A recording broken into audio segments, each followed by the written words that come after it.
I am arguing this matter not from the point of view of center succeeding or state succeeding. How 370 operated on the people of Jammu and Kashmir because of 370. That's what, my lord, my attempt is. In Article 19, please note this, my lord, this is something really shocking. And for 25 years, this continued. So, one, you alienate those who do not fall within the artificially created definition of permanent residence. Second, you alienate those who belong to scheduled tribe. Lord, the citizens apply fundamental rights against the state, and now the legislature would decide what are the reasonable restrictions. Other provisions of Part 3 were applied without any modification. There is a modification. 35C is there. 35C, my lord. And that is more draconian, my lord, if I am permitted to say so. Because that directly affected the personal liberty of the entire population of Jammu and Kashmir. Preventive detention. Preventive detention. 21 and 22 would not apply. It's unthinkable in any constitutionally governed civilized society that Article 21 and 22 would not apply. Please see, my lord, Article 35C was added. India's constitution was amended by the government of India in consultation with the state government, adding this sub-article. And my lord, most interesting part which I found. Mr. Solicitor, you are appearing for the government of India, which did all this. Yes, my lord, I am saying. In constitutional theory, the government of India is a perpetual entity. Succession.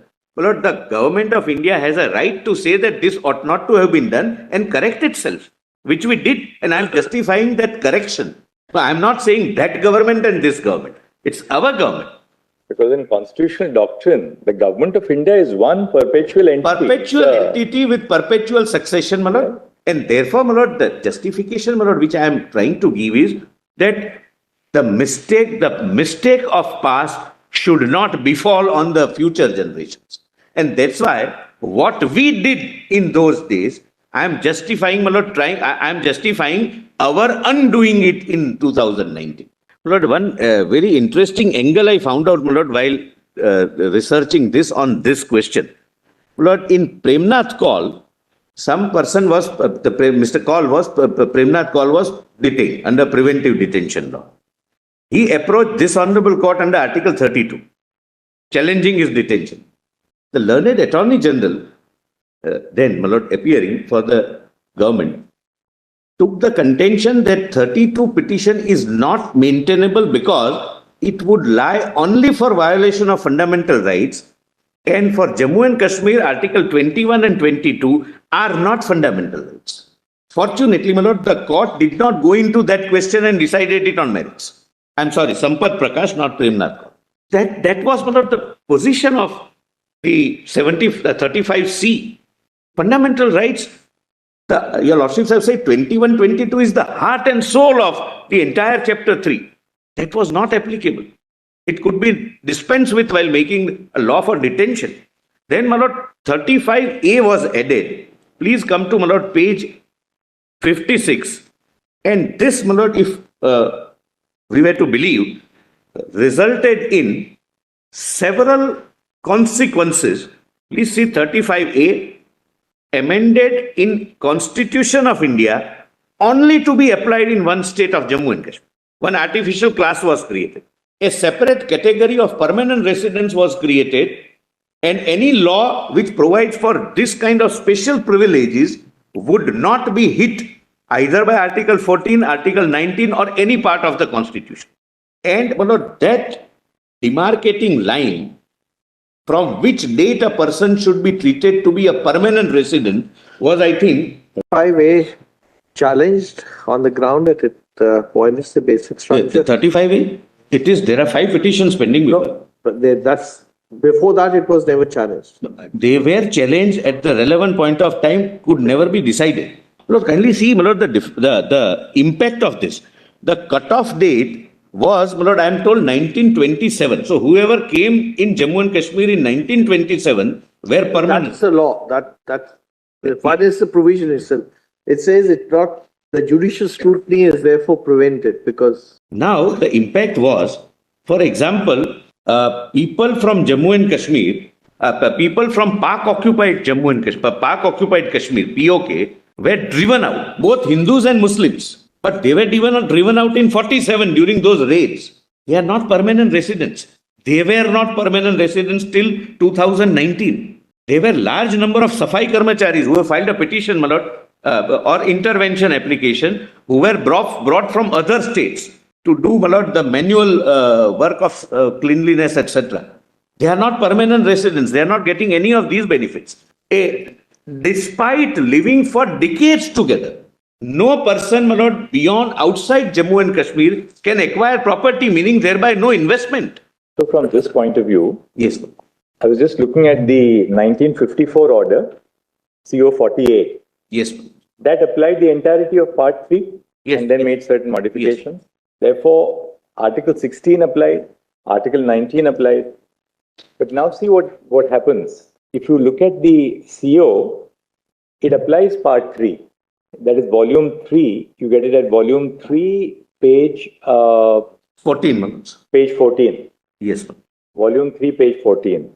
But you bring in Article 35A, which creates an exception in 3 areas. Employment under the state government, 2, acquisition of immovable property, 3, settlement in the state, leave aside scholarships. So though Part 3 is made applicable, by the same vein, when you introduce Article 35A, you are taking away the 3 rights, 3 fundamental rights, 16.1, 19, 14. and 16.1, then you are taking away the right to acquire immovable property, which then was a fundamental right under 19.1F and Article 31.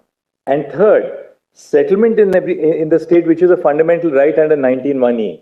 Right. So though the Constitution expressly made the provisions of Article 19 applicable, which would include these 3 rights, and Article 16, by enacting 35A, you virtually took away the fundamental rights.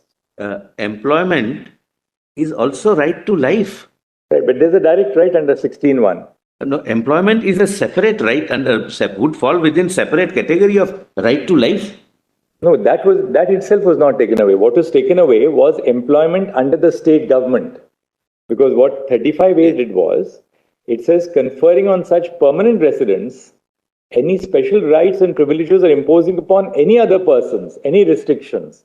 So it does both things. You can give special rights to residents and you can take away that right insofar as non-residents are concerned. Employment under the state government. Employment under the state government is expressly covered by Article 16.1 because 16.1 says there shall be equality of opportunity for all citizens in matters relating to employment under the state. That includes the union as well as the states. So while on the one hand, Article 16.1 was preserved, 35A directly took away that fundamental right and granted immunity to any challenge on the ground that it would deprive you of a fundamental right which is protected by 16. Likewise, 19. 19 recognizes the right to reside, settle in any part of the country. Right to acquire property. And then, property then was 19. Now it is 300. So all 3 fundamental rights were essentially taken away by 35A, which was brought in by CO 48. It continued till 2019. Power of judicial review was taken away. Judicial review was taken. So it is beyond 9th schedule. Almost put at par, beyond 9th schedule also. And this continued till 2019, till the impugned resolution, impugned CO was passed. Therefore, my lord, I am respectfully urging that please look at the matter from the point of view of people of Jammu and Kashmir. Something which is impugned before your lordships is a constitutional exercise of power which confers fundamental rights, which applies the entire constitution, which brings the Jammu and Kashmir people at par with their rest of brothers and sisters, and Lord applies all laws which are welfare legislations, and I have the list which was not applicable to the state of Jammu and Kashmir. And the very unfortunate part is, and this is really, my lord, a troubling part, that till now the people were convinced by those, my lord, who were supposed to guide them, that this is not a hindrance in your progress. This is your privilege. You fight. Nobody can take away 370 from you. That is the most unfortunate part. And your lordships have, my lord, at least 2 major political, I'm not being political, major political parties before your lordships defending 370, including 35A. When your lordships ask, what did you lose out of it? There is no list. This is what the people rightly lost. They got their fundamental right 35A goal. They got their fundamental right 35C goal. And I will come to, my lord, several other, my lord, provisions which were working against the interest of the people, but they were convinced. Now they have realized what they have lost. Because now, because of 35A not being there, investments are coming. Now, because of, my lord, the law, I'll show, my lord, from the Reorganization Act, because of the policing being now with the center, my lord, tourism has started. Jammu and Kashmir traditionally didn't have much of big industries. They were cottage industries, small industries, etc. Main, Lord, the source of income was tourism. Now tourism has started. By now, Lord, 16 lakh tourists have come. New hotels are coming up, which gives employment generations for the two large number of people, right from Tangawala to Lord, officials. I'll come to that. So The scope, Not a modification at all. the scope of expression, exceptions and modifications That's right. will also. So virtually you created a new article in the A constitution. new provision. That's right. It's not a modification. it's not a modification. Therefore, I respectfully urge 35A is creating a new provision in Constitution of India only to be applied to Jammu and Kashmir. Now, my lord, if a lady marries outside Jammu and Kashmir, she loses permanent residency. There are several such things, my lord. People coming from West Pakistan who were, my lord, settled down from decades. Were not The first part was struck down by a 3 judges bench of the J&K High Court. by the High Court, my lord. I'm sorry, I was not aware of it. In terms of you, 3 judges bench. I'm told that children will not get whatever, my lord. That's now. Others say children will not get it. It was a nebulous situation which we get. Now, my lord, kindly come to page 57. And my lord, the argument was that why did you not consult ABCD? My lord, out of ABCD, ABC is proclaiming that 370 is our right. Official, that's the official stand. So leave it at that. Please come to page 57. Now, my lord, use of mechanism under Article 367 for the interpretation of Article 370 for the first time. But any provision of the Constitution can be amended by executive action or constituent action, my lord. No, without bringing the parliament. Therefore, my lord, 367 is a legitimate use.